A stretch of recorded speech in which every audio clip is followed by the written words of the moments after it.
Our first comic book of the podcast is Batman, issue number 23. This is part 3 of 0 Year for Batman. Let's see how the team did.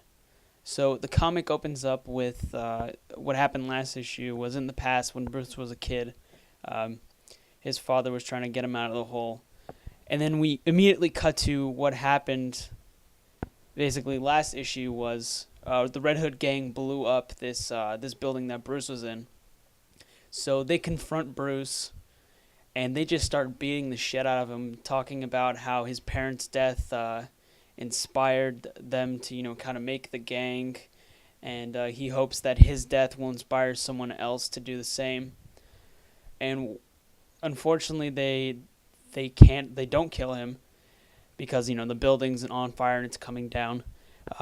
Bruce drags his goes all the way to Wayne Manor. He gets picked up by not picked up. He falls in the living room of Wayne Manor. Of course, Alfred, as awesome as he is, picks him up, stitches him back together. But even before this, we kind of get more of a progression with the Riddler storyline. Riddler actually he breaks out, essentially. He's able to sort of, quote, resign his position. So he's out and about. Just, Edward Nygma escapes. So there's that storyline. And once we get back to Bruce, this is kind of really the big, revelation that he has. This is the point where he figures out, I'm going to become, Batman. So he finally gets the idea of, the Bat. He has the 3D imaging orb that he opens in his living room, and it creates a 3D map of the cave that he was trapped in as a child. And there's kind of like this 3D image of bats going through him. It's very like a metaphor. So the bats are going through him, and it's this really beautiful image. And essentially, that's where the comic ends. This is probably like a huge turning point for Bruce Wayne in this storyline. This is essentially the biggest, kind of, awakening, if you will, the birth of Batman. So, what did I like about this issue?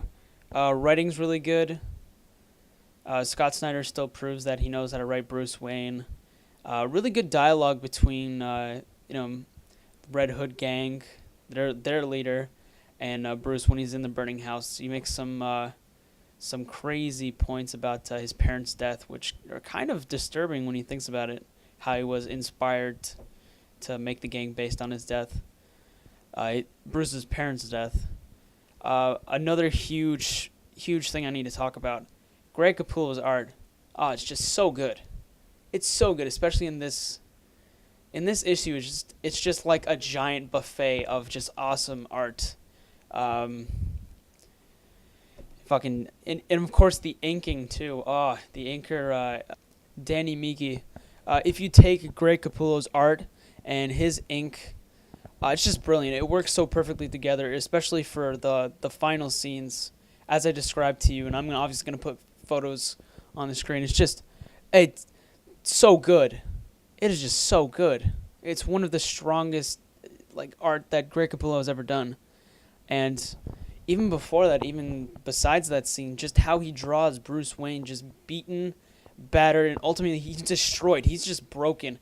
It's almost as if he's saying Bruce Wayne is broken, and now, Batman is born. I almost think that's what he was going for. But overall, I'm going to give Batman issue number 23 a 4.5 out of 5. This issue, really good. You definitely pick it up. Art, writing, ink, everything's top notch.